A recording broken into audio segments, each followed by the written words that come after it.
সালামু আলাইকুম। তোমরা যারা মেডিকেলে চান্স মিস করছো তারা হচ্ছে ব্যর্থতার প্রথম স্বাদ পাইছো এবং সেটা খুবই তিক্ত একটা স্বাদ এবং সেটার যে আমাদের রেসটা আছে সেটা রেসটা কাটাই উঠতে অনেকটা টাইম হচ্ছে আমাদের চলে যাইতেছে। সো এখন দেখো তোমাদের সামনে হচ্ছে যাবে ডি ইউনিটের ভর্তি পরীক্ষা আছে। এখন কি ওই ব্যর্থতার যে গ্লানি আছে সেটা থেকে কি আমাদের বের হয়ে আসতেই হবে, কারণ আমাদের যে আমরা যে ওই ব্যর্থতা নিয়ে পড়ে থাকবো ওই সময়টা আমাদের সাথে নাই। সো দেখো এখন তুমি যাবে ডি ইউনিটের যে এই 5টা কারণ যদি তুমি না দেখা যাও এইটা কি হবে, তাহলে তোমার যাবে ডি ইউনিটও কি হতে পারে, চান্স মিস হইতে পারে।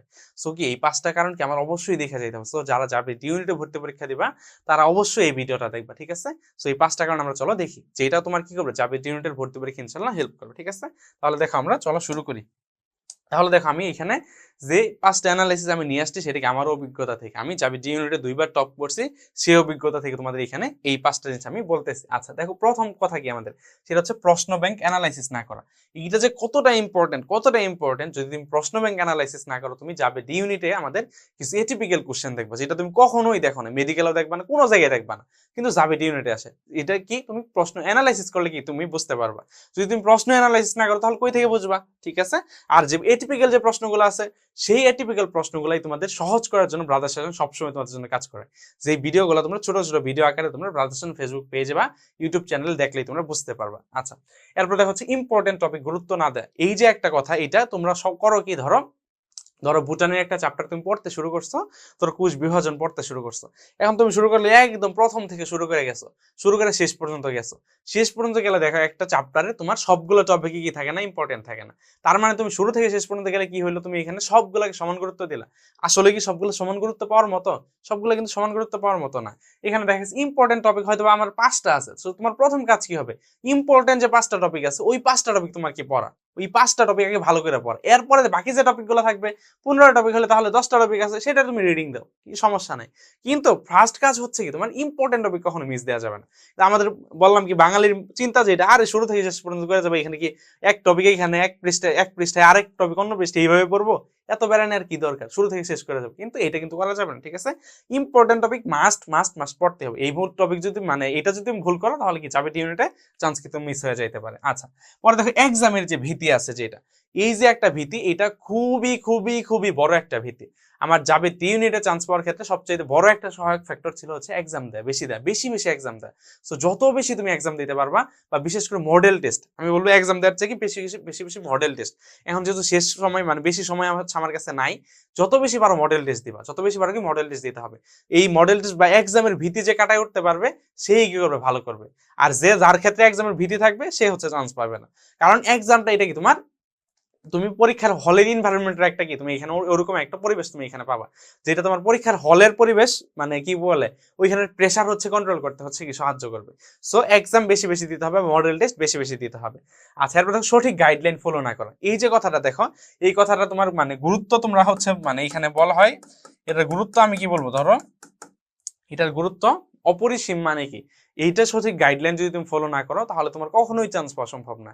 এখন তুমি চিন্তা করো, ধরো তুমি হচ্ছে জাহাঙ্গীরনগর ডি ইউনিটে যাবে ডি ইউনিটে পরীক্ষা দিবা। এখন তুমি ধরো কোনো এরকম কোনো ভাইয়া থেকে সাজেশন নিতেছ, যেই ভাইয়াটা ধরো হচ্ছে পরে হাজিদান এসে, কথার কথা বললাম আমি, তোর হাজিদান এসে, এখন সেই ভাইয়ার জীবনে যাবে ডি ইউনিটে পরীক্ষা দেয় নাই, সে হয়তো জানেই না যাবে ডি ইউনিটে কি টাইপের পরীক্ষা হয়।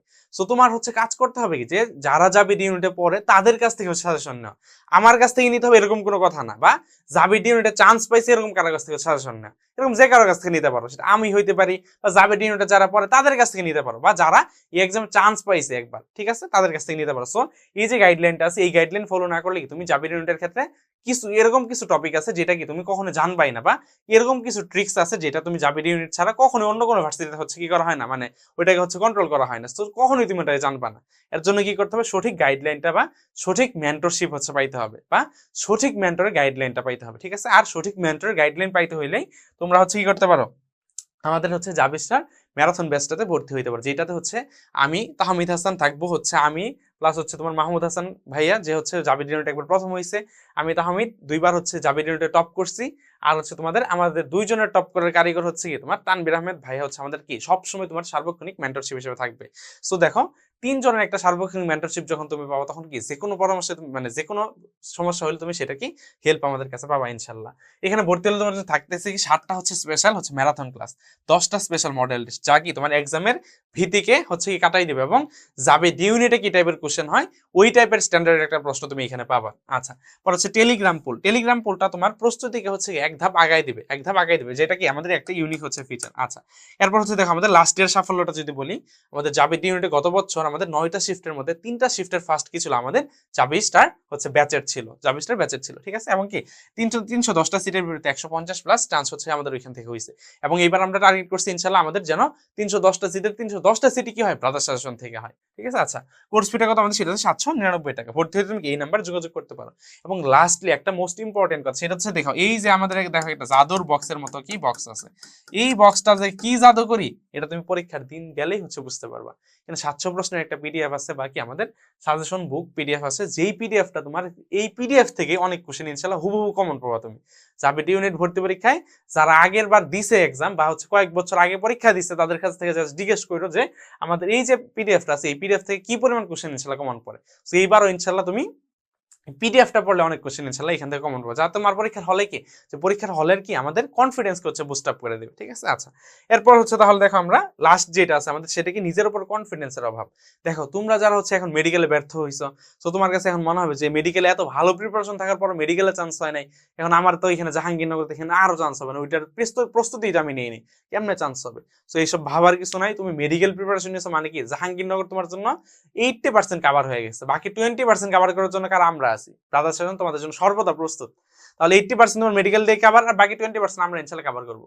সো ওইটা নিয়ে তোমার কোনো টেনশন করার দরকার নেই। সো এর জন্য কি থাকতে হবে, নিজের উপর কনফিডেন্স থাকতে হবে এবং বিশ্বাস থাকতে হবে। এখন দেখো ধরো তোমার নিজের উপরে যদি বিশ্বাস না থাকে তুমি তাহলে কখনোই ভালো করতে পারবে না। সো সবার প্রথম কি করতে হবে, নিজেকে বিশ্বাস করতে হবে যে না আমি ইনশাআল্লাহ পারবো, এরপর না তুমি ওইটাকে এক্সিকিউট করতে পারবা। এখন তুমি নিজেই যদি বিশ্বাস না করো যে আমি পারবো, তাহলে সেটা কিন্তু কি এক্সিকিউশন কখনো হবে না। সো নিজে বিশ্বাস করতে হবে, নিজের উপর বিশ্বাস মানে কনফিডেন্স রাখতে হবে, যে ভালো বিশ্বাস রাখতে হবে এবং আল্লাহর কাছে দোয়া করতে হবে যে আল্লাহ তুমি সহজ করো আমার এই পথটা, ঠিক আছে। তাহলে সবাই হচ্ছে আমাদের এই 5টা ভুল কি তুমি কখনোই জাভা ইউনিট ভর্তি পরীক্ষা করবা না, তাহলে আশা করি তোমার জাভা ইউনিটে কি একটা সিট তুমি ইনশাআল্লাহ কনফার্ম করতে পারবে। এই 5টা ভুল যদি তুমি না করো বা এই 5টা ট্রিক্স যদি ফলো করো তুমি, তাহলে কি ইনশাআল্লাহ জাভা ইউনিট যেটা আছে সেটা তোমার জন্য সহজ হয়ে যাবে আশা করি ইনশাআল্লাহ। তো সবাই ভালো থাকবা, আসসালামু আলাইকুম।